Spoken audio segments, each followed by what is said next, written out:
Hello everyone, welcome to sweet memories. Upcoming రివ్యూలోకి వెళ్ళిపోదాం. అమర్ తప్పిపోవడంతో ఒక్కసారిగా అమర్ ఫ్యామిలీ అందరూ షాక్ అయిపోతారు. బాగి ఎంత టెర్రరిస్ట్ నుండి థ్రెట్ ఉంది అని చెప్పినా సరే బయటికి వచ్చి అమర్ని వెతకడం స్టార్ట్ చేస్తుంది. సో అలా అమర్ ఎక్కడికి వెళ్ళారా అని వెతుకుతూ ఉంటే కరెక్ట్గా ఎవరైతే ఆ టెర్రరిస్ట్ ఉంటాడో వాడి ఇంటి ముందే నించుంటారు తెలియక అమర్. అప్పుడే కరుణ బైక్పై వస్తూ అమర్ని చూస్తుంది. వెంటనే అమర్ దగ్గరికి వెళ్ళి, సార్ మంచిగుండ్రా అని అడుగుతుంది. నేను మీకు తెలుసా అని అడుగుతారు. అమర్ ఒక్కసారిగా అలా షాక్లో ఉండిపోతుంది. కరుణ, ఏం సార్, ఏంటి అలా మాట్లాడుతున్నారు? నేను మీకు తెలుసా అని అడుగుతున్నారేంటి? సార్ నేను సార్ కరుణని బాగి ఫ్రెండ్ని అని అంటారు. బాగియా? ఈ పేరెక్కడో విన్నట్టుందే అని అంటారు. అదేంటి సార్ బాగి తెలీదా మీకు అని అంటుంది. నాకు నువ్వెవరో నిజంగా తెలీదు అని అంటారు. అబ్బా, మీరు నన్ను ఆట పట్టిస్తున్నారో లేకపోతే కావాలని ఇలా చెప్తున్నారో నాకైతే అర్థం కావట్లేదు. సరే, మీకు బాగి ఎవరో తెలియదు కదా, ఒక్క నిమిషం ఆగండి, బాగీకి కాల్ చేస్తాను అని పక్కకొచ్చి బాగీకి కాల్ చేస్తుంది కరుణ. కరెక్ట్గా అదే టైంకి ఒక రౌడీ బయటికి వచ్చి చూసి, ఇదేంటి అమరేంద్ర ఇక్కడే ఉన్నాడు, అయితే మనం అక్కడి వరకు కూడా వెళ్ళాల్సిన అవసరం లేదన్నమాట అని నవ్వుతూ ఉంటాడు. వెనకాలే వచ్చిన ఆ మెయిన్ టెర్రరిస్ట్ కూడా నవ్వుతూ, అమ్మయ్యా ఇదే కదా లక్ అంటే, ఈ అమరేంద్రయ్య వాళ్ళ నా చేతిలో పైకి పోవాలని ఆ గాడ్ కూడా రాసి పెట్టున్నట్టున్నాడు, అందుకే నాకు వెంటనే దొరికాడు రేయ్ అని అంటారు. వెంటనే ఇంకా అమరేంద్ర నోరు మూసేసి అక్కడి నుండి లోపలికి తీసుకువచ్చేస్తారు. ఇంకలా అమర్ని ఒక రూమ్లో పెట్టి కిడ్నాప్ చేస్తారు తాళతో కట్టేసి. ఆ టెర్రరిస్ట్ అయితే కరుణ వెనక్కి తిరిగి చూసేసరికి అక్కడ అమర్ కనబడ్డు. ఒక్కసారిగా షాక్ అయిపోతుంది కరుణ.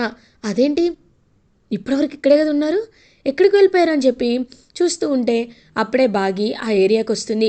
కరుణ, ఎక్కడే ఆయన ఎక్కడా అని అడుగుతుంది. ఇప్పటి వరకు ఇక్కడే ఉండాలే, ఇప్పుడు ఏమైందో తెలీదు అని అంటుంది. ఒక్కసారిగా షాక్ అయిపోతుంది అనమాట బాగి. అసలు ఆయన గతం గుర్తులేదే, ఆయన ఎవరు ఏంటి అనే విషయాలు కూడా ఆయనకు గుర్తులేవు, ఇప్పుడు ఎలా అని ఆలోచిస్తూ ఉంటే అసలు సార్కి గతం గుర్తుకు రాకపోవడం ఏంది, ఇదంతా జరగడం ఏంటి? సార్ని వెతుకుదాంలే, నువ్వు వచ్చి కొంచెంసేపు అయింది కదా, సార్ నేను చూసి ఒక 2 నిమిషాలు అయింది కాబట్టి పక్క సందులోకి ఎక్కడికో వెళ్ళుంటారు, చూద్దామని చెప్పి ఇంకా ఇద్దరు కలిసి వెతుకుతూ ఉంటారు. కానీ ఎక్కడ అమర్ కనిపించడు. వెంటనే బాగి, చూడు ఆయన ఏ డ్రెస్లో ఉన్నారు అని అడుగుతారు. అదే నేను ఎప్పుడు వేసుకునే జాగింగ్ డ్రెస్లోనే ఉన్నారు అని అంటుంది. అవునా, అయితే వచ్చి 2 నిమిషాలైంది, నువ్వు ఆయనతో మాట్లాడి 2 నిమిషాలే అయింది, 4 నిమిషాల్లో వెళ్ళినా ఎక్కువ దూరం వెళ్ళరు అంటే ఆయన ఖచ్చితంగా ఈ చుట్టుపక్కలే ఎక్కడ ఉండాలి అని అంటుంది బాగి. ఇంక వెంటనే కరుణ, హే పోరి అటు చూడు, అక్కడ సీసీటీవీ ఉంది, అక్కడికి వెళ్ళి అడుగుదామని చెప్పి ఇంకా అలా బాగి అండ్ కరుణ ఇద్దరు ఆ సీసీటీవీని యాక్సెస్ చేసుకోవడానికి వెళ్తారు. కానీ ఆ సీసీటీవీ వాళ్ళు, మీరు పోలీసా కాదు కదా, అలాంటప్పుడు మీకు ఎందుకు ఇస్తాం, మేము ఇవ్వమని చెప్పి గట్టిగా చెప్తారు. అయ్యో, ఈ ఒక్క దారి కూడా లేదు, ఇప్పుడు ఏం చేయాలని ఆలోచిస్తుంటే అప్పుడే బాగీకి ఒక ఐడియా వస్తుంది. ఆ ఐడియా ప్రకారం ఆయన వేసుకున్నది జాగింగ్ డ్రెస్ కాబట్టి ఖచ్చితంగా జాగింగ్ షూస్ కూడా వేసుకుంటారు అని ఇంకా దగ్గరుండి అడుగులని గమనిస్తుందన్నమాట బాగి. ఇంకలా అక్కడ వచ్చిన అడుగులనేవి క్లియర్గా ఇంటి లోపలికే ఉంటాయి. ఒక్కసారిగా షాక్లో ఉండిపోతుంది బాగి. ఇంక అమర్ని అలా కట్టేయడం కిటికీలో ఉండి చూస్తారు బాగి అండ్ కరుణ. ఒక్కసారిగా బాగి షాక్లో ఉండిపోతుంది. హేవండి అని వెళ్ళబోతుంటే కరుణ, హే పోరి అక్కడ చూడవే ఎంతమంది ఉన్నారో, వాళ్ళ చేతిలో గన్ కూడా ఉంది, పోలీస్కి కాల్ చేద్దామా అని అంటారు. వాళ్ళు వచ్చేలోపు ఆయన్ని వాళ్ళు చంపేస్తే అని అంటుంది బాగి. మరేం చేద్దామే, ప్రాణాలు ప్రాణాలు రిస్క్ పెట్టి వెళ్తావా అని అడుగుతారు. నాకు నా భర్త ప్రాణాల కంటే ఏది ఎక్కువ కాదు, ఈ ప్రాసెస్లో నా ప్రాణం పోయినా పర్లేదే, నేను నా భర్తని ఆయన్ని కాపాడుకొని తీరుతాను అని పాపం బాగి కరుణ ఎంత చెప్తున్నా వినకుండా ఇంకా అలా లోపలికైతే వెళ్తుంది. ఈలోపు కరుణ పోలీస్కి కాల్ చేస్తుంది. కరెక్ట్గా అమర్ దగ్గరికి ఆ మెయిన్ వాడైతే వస్తాడు. వచ్చి, హలో మిస్టర్ అమరేంద్ర, నువ్వు నా ఇంటి ముందుకి వస్తావని నిజంగా ఎక్స్పెక్ట్ చేయలేదు అని అంటారు. ఎవరు నువ్వు, నన్ను ఎందుకు కిడ్నాప్ చేసావు అని అడుగుతారు. ఏంటి అమరేంద్ర, ఈ మధ్య ఆపరేషన్స్ ఎక్కువయ్యాయా ఏంటి, నన్ను అప్పుడే మర్చిపోయావా?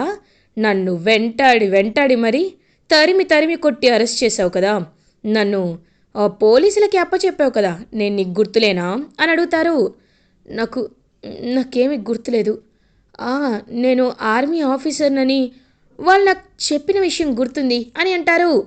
ఏంట్రా, ఏదో గజనీలా మాట్లాడుతున్నాడు అని నవ్వుకుంటూ ఉంటారు. సరే, నువ్వెలా మాట్లాడితే నాకెందుకు, ఫస్ట్ నిన్ను చంపుతాను, తర్వాత నీ ఫ్యామిలీని చంపుతాను అని అంటారు. నా ఫ్యామిలీయా? నా ఫ్యామిలీ ఎక్కడుంది ఎక్కడుంది అని అడుగుతారు. అదేంటి, నీ భార్య, నీ 4 పిల్లలు నీకు గుర్తులేరా? అయినా వీడితో మనకెందుకు, ఫస్ట్ వీని లేపేద్దాం అని చెప్పి ఇంకా అలా కరెక్ట్గా గన్తో షూట్ చేయబోతుంటే అక్కడికి అపర కాలిలా వస్తుంది. బాగి ఒక పెద్ద రాడ్డు పట్టుకొని వచ్చి వాడి చెయ్యిపై కొడుతుంది. ఒక్కసారిగా వాడు షాక్లో ఉండిపోతాడు.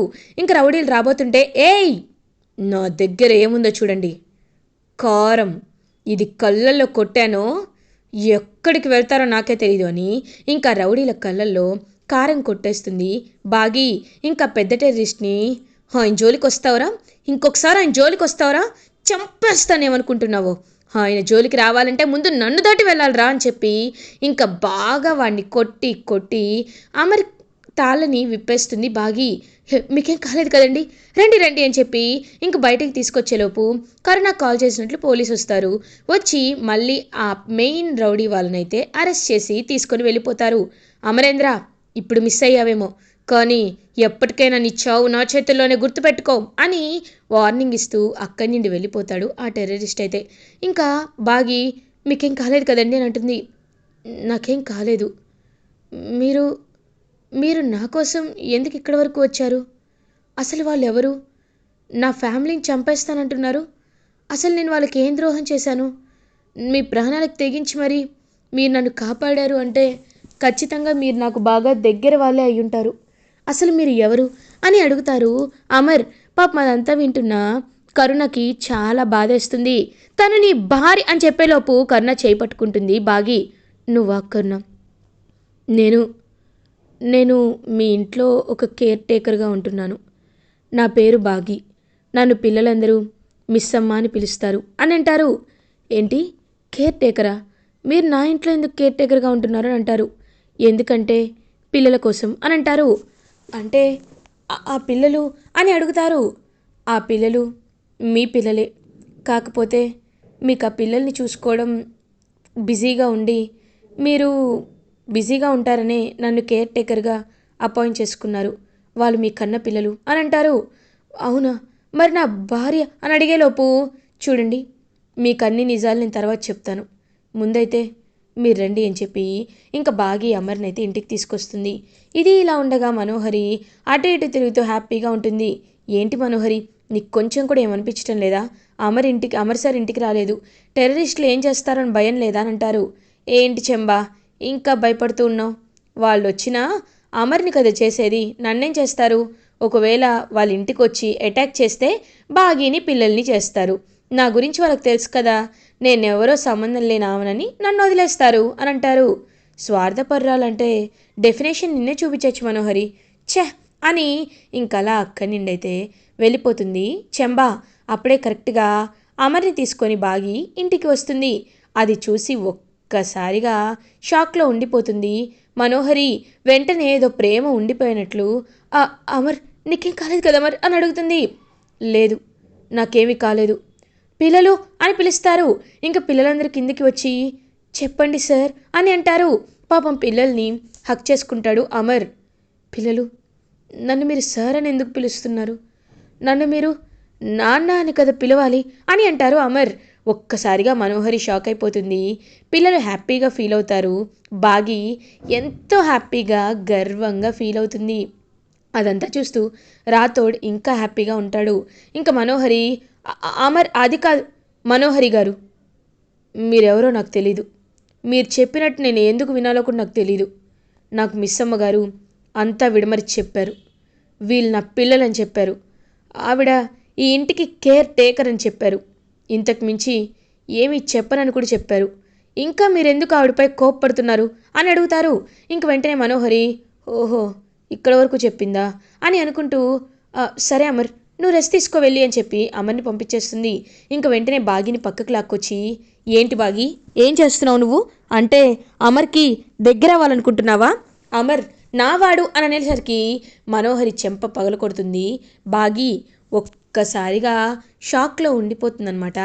మనోహరి, నన్ను కొట్టావా అని అడుగుతారు. కొట్టాలా లేకపోతే తోట తీయాలా? అయినా ఆయన్ని జాగ్రత్తగా చూసుకుంటానని నిద్రపోయావు. సరే, నిద్రపోయావు. కనీసం ఆయన ఎక్కడికి వెళ్ళిపోయాడనే బాధ్యత కూడా లేకుండా ఇంట్లోనే కూర్చున్నావు. సరే కూర్చున్నావు, వచ్చాక కూడా ఎందుకు ఎందుకు లేనిపోని అజమాయిషీ చేస్తున్నావు? చూడు మనోహరి, నా జోలికి వచ్చినా నేనేమైనా అనుకుంటాను, కానీ పిల్లల జోలికి కానీ ఆయన జోలికి కానీ వెళ్ళావో నాలో ఉన్న ఇంకొక రూపాన్ని ఖచ్చితంగా చూస్తావు మనోహరి. చూసి తీరుతావు. చూపిస్తా. బాగి అంటే ఎప్పుడు సైలెంటే కాదు, అవసరమైతే అపర ఖాళీ కూడా వస్తుందని నీకప్పుడు తెలుస్తుంది అని చాలా గట్టిగా వార్నింగ్ ఇస్తుంది బాగి మనోహరికి. ఇంకా మనోహరి అలా ఏమీ మాట్లాడకుండా సైలెంట్గా ఉండిపోతుంది. ఇప్పుడు దీంతో మాట్లాడితే నేనే వేస్ట్, వద్దు, మాట్లాడకూడదు అని చెప్పి అక్కడి నుండి అయితే వెళ్ళిపోతుంది మనోహరి కోపంగా. ఇది ఇలా ఉండగా అమర్ అటు ఇటు తిరుగుతూ ఆలోచిస్తూ ఉంటారు. అప్పుడే కరెక్ట్గా తనైతే వస్తారనమాట. రాథోడ్, సార్ ఏం ఆలోచిస్తున్నారు సార్ అని అడుగుతారు. నేను ఒక ఆర్మీ ఆఫీసర్ని కదా, అందుకే అతను నాపై పగతో ఇదంతా చేశారు కదా అని అడుగుతారు. అవును సార్, అంతే సార్ అని అంటారు. అదే, కాకపోతే ఇంకా కొన్ని విషయాల్ని నేను తెలుసుకోవాలనుకుంటున్నాను. బాగి గారికి నేనంటే ఎందుకంత అభిమానం అని అడుగుతారు. ఎందుకంటే తను ఈ ఇంట్లో ఎప్పటి నుండో వర్క్ చేస్తున్నారు సార్ అని అంటారు. సరే, మరి మనోహరికి నేను ఎప్పటి నుండి పరిచయం అని అడుగుతారు. అంటే అది సార్ అని చెప్పేలోపు అక్కడికి మనోహరి వస్తుంది. అమర్, ఏంటి ఆలోచిస్తున్నావు? మనిద్దరి సంబంధం గురించా?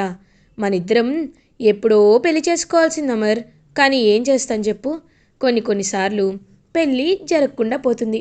కాబట్టి ఈ పెళ్ళిని నేను జరిపిస్తాను కదా, నువ్వేమీ కంగారు పడద్దు. మనిద్దరి పెళ్ళి త్వరలోనే జరుగుతుంది అమర్ అని చెప్పి అక్కడి నుండి అయితే వెళ్ళిపోతుంది. ఇంకా వెంటనే అలా షాక్లో ఉండిపోతాడనమాట రాథోడ్. ఏంటి మేడం, పెళ్ళి అంటున్నారేంటి అని అంటారు. అవును, అమర్ నేను పెళ్లి చేసుకోవాలనుకుంటున్నాను అని అంటుంది. ఇంకా వెంటనే చాలా కోపం వస్తుందనమాట. ఈ విషయాన్ని వెంటనే వెంటనే వెళ్ళి మిస్సమ్మతో చెప్తాను అని ఇంకా అలా వెళ్ళబోతుంటే అప్పుడే కరెక్ట్గా ఆరు పాప అయితే వస్తుంది అమర్ దగ్గరికి. వచ్చి నాన్న అని పిలుస్తుంది. అమర్ చాలా అంటే చాలా హ్యాపీగా ఫీల్ అవుతారు. పాప, నీ పేరు అని అడుగుతారు. నా పేరు అరుంధతి అని అంటారు. అరుంధతి పేరు వినగానే ఒక్కసారిగా అమర్ అయితే అలా షాక్లో ఉండిపోతారు. అరుంధతి అని అంటారు. అవును, మీరు మమ్మల్ని ఎంతో బాగా చూసుకునేవాళ్ళు నాన్న. నిజంగా మిమ్మల్ని చూస్తూ ఉంటే మళ్ళీ మీతో అలా జ్ఞాపకాలు వస్తాయి లేదా అని అనుకున్నాను అనేసరికి ఖచ్చితంగా తెస్తానని ఇంకలా అమర్ అయితే కిందకి వెళ్తాడు. వెళ్ళి పిల్లలందరికీ తన చేత్తో భోజనాన్ని తినిపిస్తూ ఎంతో ప్రేమగా చూసుకుంటారు అమర్. ఇంకా అమర్ని అలా చూసి పిల్లలందరూ చాలా హ్యాపీగా ఫీల్ అవుతారు. మనోహరి మాత్రం వీలైనంత త్వరగా ఎలా అయినా అమర్ చేత ఆస్తిని రాయించుకోవాలి, అమర్ని చంపేయాలి అని చెప్పి ఇంకా అలా మనసులో అనుకుంటూ అమర్ వైపు చూస్తూ ఉంటుంది. బాగి మాత్రం నా కంఠంలో ప్రాణం ఉండగా నేను ఆయన్ని ముట్టుకొనివ్వను. ఆయన ఎప్పటికైనా గతం గుర్తు చేసుకుంటారు, నిన్ను ఖచ్చితంగా శిక్షిస్తారు. కానీ అప్పటి వరకు ఆయన నేను కాపాడుకోవాలి. గతం మర్చిపోయిన ఆయన మెదడుని నా ప్రేమతో మళ్ళీ నేను గుర్తుకు వచ్చేలా చేయాలి. మునుపటి బాగీలా తయారు అయ్యి ఖచ్చితంగా ఆయన మనసుని నేను గెలుచుకోవాలి. ఆయనకి మా తీపి గుర్తులని, స్వీట్ మెమొరీస్ని గుర్తు చేసి ఖచ్చితంగా ఆయన్ని మళ్ళీ మామూలు మనిషిని చేస్తాను అని బాగి ఇంకలా పంజాబీ డ్రెస్ వేసుకొని వచ్చేసరికి అమర్ అలా బాగి వైపు చూస్తూ ఉంటారు. మిస్సమ్మ మీరు అననేలోపు ఇంకప్పుడే కరెక్ట్గా రాథోడ్, ఇప్పుడు ఆ మనోహరిని బాగా జలస్గా ఫీల్ అయ్యేలా చేయాలి అని ఒక కాక్రోజ్నైతే కావాలనే రాథోడ్ తీసుకొస్తాడు. మిస్సమ్మ బొద్దింక అని అనేసరికి ఏంటి బొద్దింక అని చెప్పి ఇంకా ఎగిరి అలా అమర్ దగ్గరికి వెళ్తుందనమాట బాగి. అమర్ ఒక్కసారిగా బాగిని ఎత్తుకుంటారు. అది చూసి మనోహరి చాలా జలస్గా ఫీల్ అవుతుంది. ఇంకా బాగి ఏమో బొద్దింక తొందరగా తొందరగా దాన్ని పంపించేయండి అని చెప్పి ఇంకా అమర్ని హక్ చేసుకొని చాలా భయపడుతూ ఉంటే అమర్ అలా చూస్తూ తన గతాన్ని గుర్తు చేసుకుంటూ ఉంటారు. ఇంకా బాగి ఏమో అలా అమర్ని హక్ చేసుకునేసరికి అదంతా చూస్తూ రాథోడ్ చాలా హ్యాపీగా ఫీల్ అవుతారు. మనోహరి మాత్రం చాలా అంటే చాలా జెరస్గా ఫీల్ అవుతుంది.